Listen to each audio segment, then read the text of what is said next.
नमस्कार दोस्तों, स्वागत है आपका आपके अपने YouTube चैनल दीपक रचित कथा। क्या आपको मालूम है कि रावण की पटरानी मंदोदरी का क्या हुआ? आखिर क्यों उसने विभीषण से शादी का फैसला किया?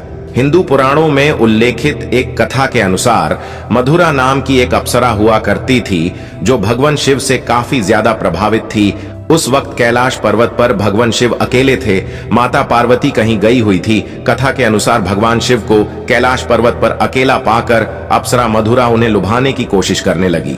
माता पार्वती जिसे देखकर क्रोधित हो गए और क्रोध में आकर उन्होंने मधुरा को श्राप दे दिया कि तुम अगले 12 वर्ष तक मेंढकी के रूप में जीवन व्यतीत करोगी। जिसके बाद माता पार्वती ने उसे कहा कि सही समय आने पर तुम श्राप मुक्त हो जाओगी। और जैसा कि माता पार्वती ने श्राप दिया था, तब अप्सरा मधुरा तुरंत ही मेंढकी बन गई।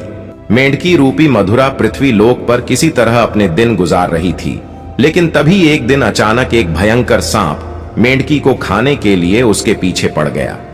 मेंढकी मधुरा अपनी जान बचने के लिए भागने लगी और भागते भागते वह सप्त अर्षियों के आश्रम में पहुंच गई।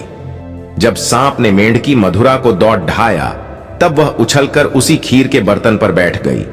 जब सांप उसके पीछे आया, वह उससे बचने के लिए बर्तन के एक छोर से दूसरे छोर पर उछल गई। सांप भी उसके पीछे पड़ गया और दूसरे छोर पर जाने की कोशिश करने लगा, लेकिन दुर्भाग्य से वह फिसलकर खीर के बर्तन में गिर गया। वह सांप मर गया। किंतु अब मेंढकी बानी मधुरा को यह चिंता सताने लगी कि जब आर्षिगण यहां आएंगे और वह यह खीर खाएंगे तो जहरीले सांप की वजह से उनकी मृत्यु हो जाएगी, और मधुरा यह हरगिज नहीं चाहती थी उसकी वजह से सप्तर्षियों की जान जाए।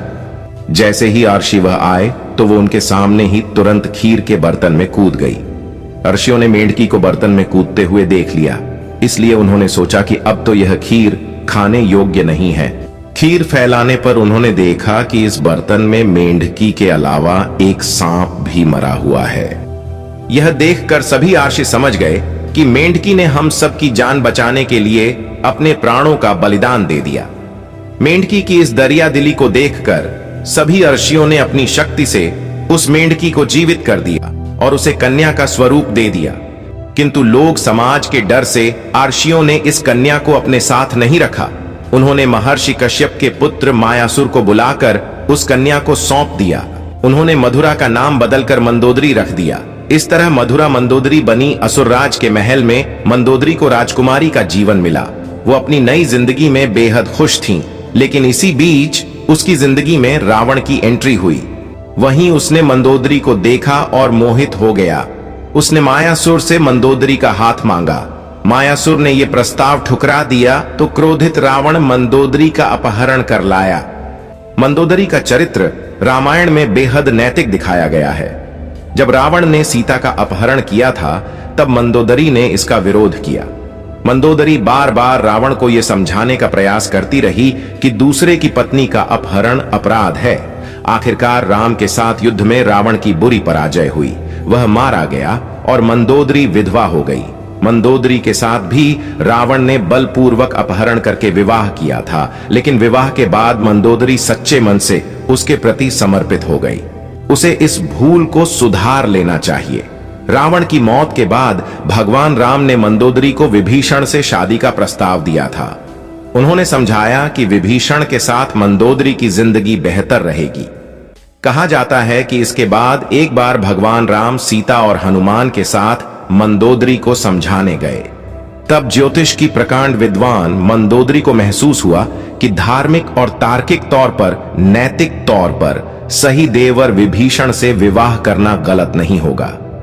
विभीषण से उसकी शादी हुई। हालांकि रावण की मृत्यु के बाद मंदोदरी के बारे में वाल्मीकि की रामायण ज्यादा कुछ नहीं कहती।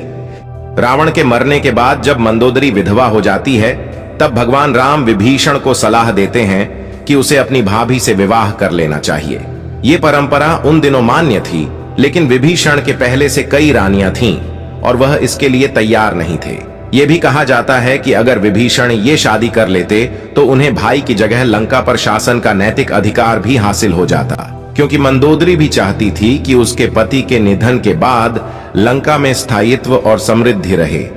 रावण की मृत्यु के लिए उसने राम को कभी जिम्मेदार भी नहीं ठहराया। एक वजह यह भी बताई जाती है कि रावण के निधन के बाद मंदोदरी भी उसकी चिता के साथ सती होने जा रही थी, लेकिन राम ने उसे रोक लिया। लेकिन कुछ विद्वान इस बात को सीधे तौर पर नकारते हैं। उनका मानना है कि इसका सच्चाई से कोई लेना देना नहीं है। दरअसल इन विद्वानों के मुताबिक मंदोदरी पतिव्रता नारी थी। इतनी महान ज्ञानी पतिव्रता नारी ऐसा निर्णय नहीं ले सकती। अगर हम मंदोदरी के पिता मयासुर की बात करें तो उसे राक्षसों का विश्वकर्मा कहा जाता था। मायासुर ने ब्रह्मा से प्राप्त वरदान के प्रभाव से ही अपनी पत्नी हेमा के लिए मंडूर जैसे खूबसूरत नगर का निर्माण किया था, जो कि वर्तमान में जोधपुर का मंडोर है। मायासुर ने मंदोदरी को रावण से मिलाया और बताया कि यह उनकी दिव्य कन्या है। लेकिन अपनी ताकत पर घमंड करने वाले रावण ने कभी मंदोदरी की बात को गंभीरता से नहीं लिया, और उसका परिणाम तो आप सभी जानते ही हैं। ऐसे में हमें उम्मीद है आपको वीडियो पसंद आई होगी।